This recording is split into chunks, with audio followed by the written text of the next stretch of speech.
जाओ। क्यों आ जाओ?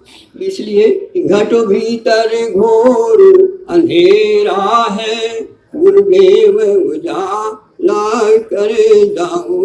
भगवान हमारे आ जाओ, गुरुदेव नमः, गुरुदेव नमः। बोलिए श्री सद्गुरुदेव भगवान की। आई बंधु, देखिए ये नियम होता है कि जब हम किसी चीज़ को किसी के द्वारा प्राप्त करते हैं तो उसको आभार जताने के लिए थैंक यू या धन्यवाद कहते हैं। ये नियम होता है। जैसे यहाँ तक है कि जैसे हम आप किसी से मार्ग पूछें और वो मार्ग बता देता है, यद्यपि वो देता नहीं है, लेकिन फिर भी हमारा उसके इशारे से हमें कुछ मिल जाता है तो उसको भी हम धन्यवाद कहते हैं। ये नियम होता है।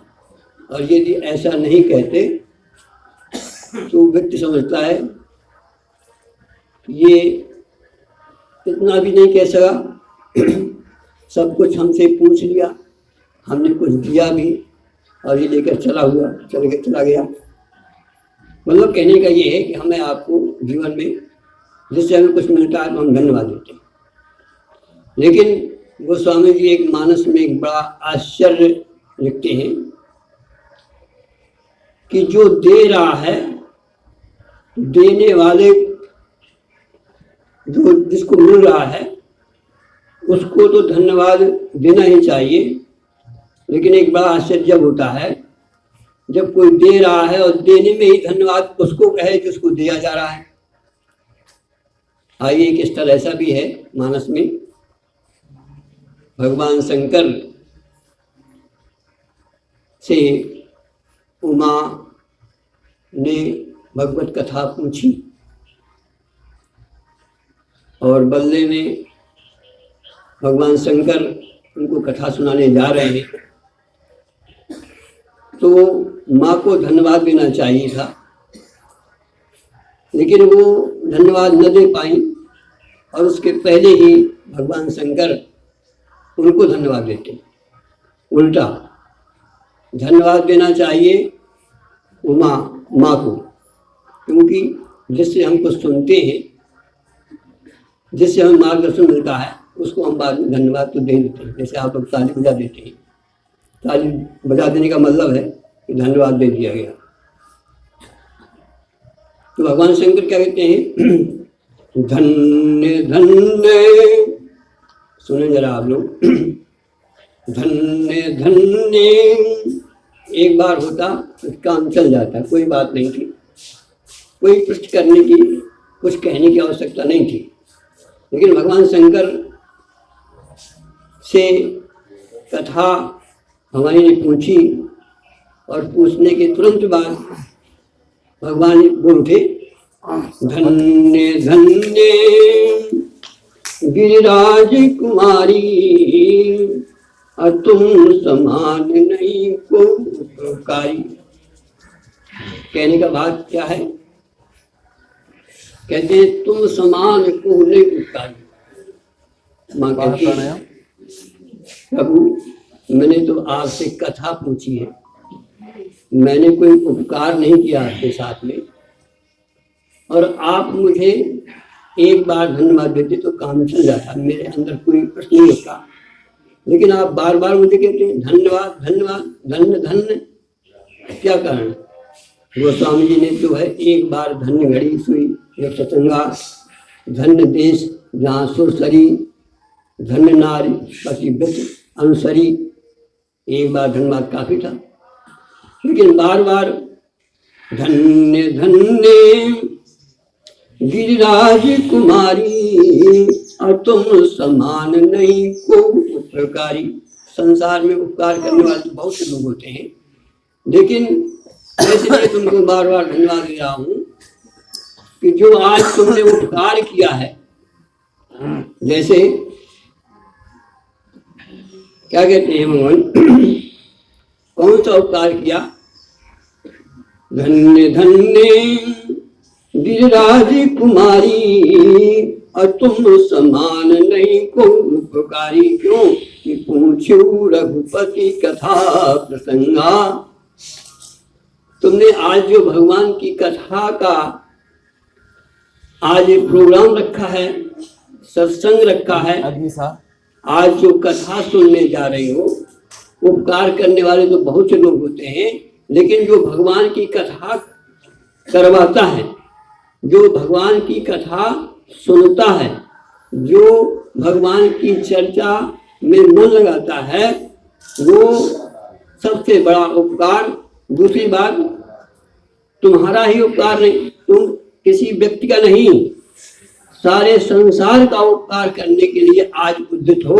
इसलिए धन्य धन्य गिरिराज कुमारी, और तुम समान नहीं को उपकारी। क्यों कि पूछू रघुपति कथा प्रसंगा, और सकल लोक जग पावनी गंगा। एक वो गंगा है जो हमारे भारत को पवित्र करती है, लेकिन आज जो भगवत रूपी कथा की गंगा बहेगी, वो यहाँ ही नहीं, तीनों लोगों को पवित्र करेगी। इसीलिए आज तुम जो है धन्यवाद की बात।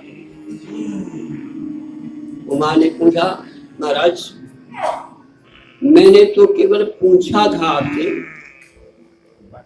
तो कथा का मात्र पूछने का इतना बड़ा उपकार हो गया, तो इस जो कथा को सुनेगा उसको क्या कहेंगे आप? तो भगवान शंकर कहते हैं धैर्य रखो, इस कथा को जब सुन लेना, जो मैं कह रहा हूँ या कहने जा रहा हूँ, और जब ये कथा पूरी हो जाए तब तुम ही बताना उसको क्या कहना चाहिए। आगे कथा शुरू होती है, और जब उत्तरकांड में पूरी कथा समाप्त होती है तो माँ कहती है कि धन्य धन्य में धन्य पुरारी, असुन्यु राम गुण भव भयहारी। अर्थात इस जो कथा को सुनता है, जो सुनवाता है, वो धन्य धन्य दो बात का पात्र होता है, और जो सुनता है वो तीन बात का पात्र होता है। धन्य धन्य में धन्य पुरारी। भाई बंधु, हम आप भी इस कथा को सुनकर अपने जीवन को धन्य बनाने का प्रयास करें। देखिए, संसार में 84 लाख योनियां हैं, और सब हम आप उस योनियों के अंतर्गत आते हैं। गोस्वामी कहते हैं, इन सारे जीवों में कौन धन्यवाद का पात्र होता है? कहते हैं, जो चेतन कहाँ जड़ करई, जो चेतन कहाँ जड़ करई, जड़ई करई चैतन्य, अस समर्थ रघुनाय कहीं, अब भजहि जीव ते धन्य। कौन सा जीव धन्य है? जो कहते हैं, जो परमात्मा ऐसा है कि जड़ को चेतन कर दे और चेतन को जड़ बना दे। ऐसे परमात्मा को जो जीव स्मरण करते हैं, वो जीव धन्यवाद के पात्र होते हैं। आइए, एक पथिक जी ने एक भजन में अपना भाव प्रकट किया है, वो भी एक धन्यवाद दे रहे हैं। जरा हम आप विचार भी करेंगे। हम आप सब आते हैं और जाते हैं, व्यक्त होते हैं, अव्यक्त हो जाते हैं। प्रातः जब हम आप उठते हैं तो इस देह में आकर के प्रकट होते हैं, और रात्रि में इस देह से हम आप विलीन हो जाते हैं, लेकिन ये पता नहीं चलता कि हम देह में कहाँ से आते हैं और कहाँ चले जाते हैं। और हम ही नहीं, जितने भी संसार में आए हैं, चाहे वो राम हो, चाहे वो कृष्ण हो, चाहे वो बुद्ध हो, चाहे वो सिकंदर हो, कोई भी हो, महान से महान समय से आते हैं और समय से चले जाते हैं। यही हमारा आपका भी क्रम चल रहा है कि हम आप भी अभी अभी जगे, संसार में आए और फिर से विदा हो जाएंगे। इसके बाद ये जब समय पूरा होगा तो इस देह को भी छोड़कर चले जाएंगे और फिर पुनः नया शरीर प्राप्त करके फिर पुनः आएंगे। ये क्रम बराबर चलता रहता है। लेकिन इन क्रमों में धन्यवाद कौन है, आइए जरा हम एक संत वाणी के माध्यम से सुने। हम तुम क्या कितने महारथी, जरा ध्यान दें। अब हमारी आपकी हस्ती क्या है, हम कितना बढ़ पाए हैं, कितना जान पाए हैं, लेकिन ये निर्वात सत्य है, ध्यान देना, यहाँ से जाना पड़ेगा। हम तुम क्या कितने महारथी, इस जग में आकर चले गए और निज कर्मों से ही नरक स्वर्ग की राह बना कर चले गए। जाना पड़ेगा, चाहे नरक का रास्ता चुन लो और चाहे स्वर्ग का रास्ता चुन लो, और जाने के बाद फिर आना पड़ेगा। ये हो नहीं सकता कि हम सोए और जागे नहीं, या आए यहाँ जाए नहीं। फिर करना क्या है हमें आपको, यहाँ कुछ करना है, और क्या करना है, क्या नहीं करना है, कैसे चलना है। हम तुम क्या कितने महारथी, इस जग में आकर चले गए और निज कर्मों से ही नरक स्वर्ग की राह बना कर चले गए। हम सबको चलना ही है, ध्यान देना, हम सबको चलना ही है, चलने की तैयारी कर लो, जो पहले से तैयार न थे, पछता पछता कर चले गए। जब सब कुछ छूट जाना ही है, कुछ भी नहीं रहेगा, देह भी नहीं रहेगी, न ये मकान रहेगा, न ये घर रहेगा, न द्वार रहेगा। जब सब कुछ छूट जाना ही है, सबकी ममता का त्याग करो, मूर्ख मैं मेरी कह कह के और मदमान बढ़ा कर चले गए। वो मूर्ख है जो मैं करके अपने अहंकार को बढ़ा करके यहाँ से चला गया। वो बुद्धिमान नहीं है। बुद्धिमान कौन है, ध्यान दें। जब सब कुछ छूटे जाना ही है, सबकी ममता का त्याग करो, मूर्ख मैं मेरी कह कह के मदमान बढ़ा कर चली गई। पथिक धन्य वो धन्य है कौन, जो यहाँ आकर के और अपना काम बना करके चले गए। पथिक धन्य वो जो सत पथ का मार्ग बनाकर चले गए। कहने का भाव क्या है, हमें आपको जाना है, यहाँ आए हैं तो योगा करके जाना है। तो ये हमारी यहाँ आने का सार्थक है। यहाँ आए, योगा हो और योगा न करें तो हमारा आना और ना आना। फिर हमें करना क्या था, यहाँ आकर के सतपथ का मार्ग बनाकर चले गए। वो धन्य के पात्र हैं जिन्होंने सतमार्ग, एक होता है नर का मार्ग, एक होता है स्वर्ग का मार्ग, और एक होता है सत्य का मार्ग। अर्थात जो परमात्मा की ओर यहां से आकर चला गया, न वो फिर नरक जाएगा और न वो स्वर्ग जाएगा, और वो सत्य पथ अर्थात परम पद को प्राप्त होकर के जो चला जाएगा यहां से, वही धन्यवाद का पात्र होगा। आइए बंधु, कहने का भाव हमें क्या है कि यदि हम यहाँ जिस लिए आए थे वो काम न कर पाया और हमारा बीच में ही क्षणभंगुर जीवन की कलिका में समाप्त हो गया, तो हमारा ये जीवन बेकार जाएगा। इसलिए एक एक क्षण हमें उस बिंदु पर ध्यान देना है कि जिसके लिए हम आए थे।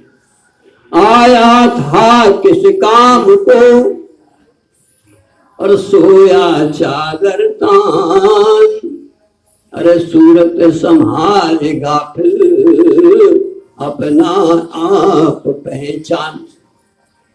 हमें इस देह को प्राप्त करके ये जानना था कि हम कौन हैं, हम कहाँ से आए हैं, हमें कहाँ जाना है और हमें क्या करना है। यदि हम ये सब न कर पाए तो हमारा जीवन बेकार जाएगा। इसलिए कहते हैं काम करते रहो, योग करते रहो और नाम लेते रहो, कृष्ण गोविंद गोपाल गाते रहो। क्यों कि कहते हैं कृष्ण गोविंद, कृष्ण नाम ही सार्थकता है, और कृष्ण की ओर हम खिंच जाएं, कृष्ण में समा जाएं, तभी हमारा यहाँ आपका आना सार्थक होगा। कहने का भाव ये है कि जब तक हम अपने को ब्रह्म भाव में, परमात्मा भाव में की ओर नहीं बढ़ेंगे, तो आप यहाँ आकर के कुछ भी कर लो, कुछ भी एकत्र कर लो और कुछ भी ऐसो आराम कर लो, लेकिन ये सब चलता रहेगा और आना जाना बंद नहीं होगा। इस आने जाने में हमें अपना काम करके हमें अपने जीवन की सार्थकता को प्राप्त करना है, और सार्थकता यही है कि हम ये जाने कि हम कौन हैं, हम कहाँ से आए हैं और हमें कहाँ जाना है और हमें क्या करना है। बार बार हमारा यही कहना है आप लोगों के बीच में, आप लोगों के माध्यम से हमें इस बात का बार बार चिंतन करना है, मनन करते रहना है कि हम कौन हैं। कहते हैं 10 द्वारे का पिंजरा, ये हमको 10 दरवाजे हैं, आप गिन लो बैठ के।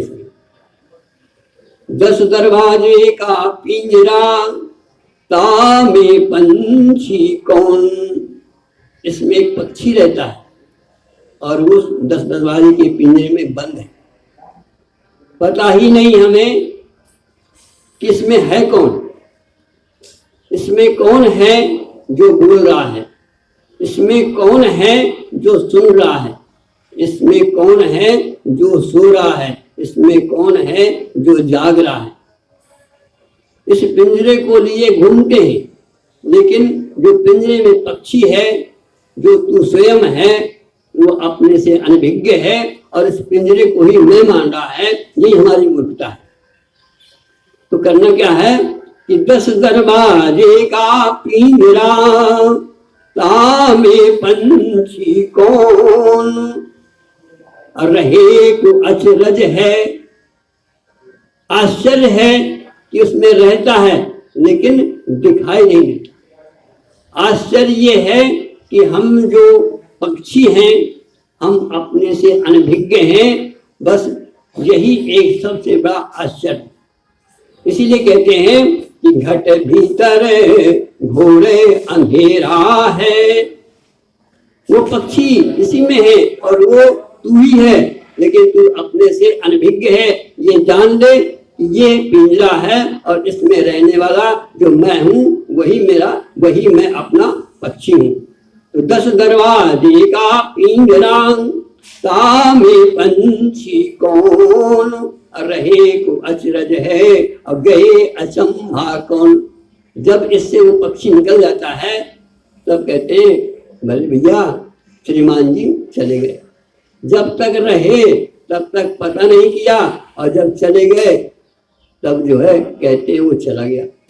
बंधुओं, आज हमारा कहने का सिर्फ इतना ही भाव है कि हम इस पिंजरे में रहने वाले पंछी को, जो ये पक्षी इसमें रह करके इस पिंजरे के अंदर जो बोल रहा है वो आप हो, लेकिन हम आप उसी से अनभिज्ञ हैं। यदि इसको जान सके तभी हमारा यहाँ का आना सार्थक है, योग सार्थक है और सब कार्य सार्थक है, नहीं तो सब बेकार है। बोल वृंदावन बिहारी लाल की जय। हरि बोल।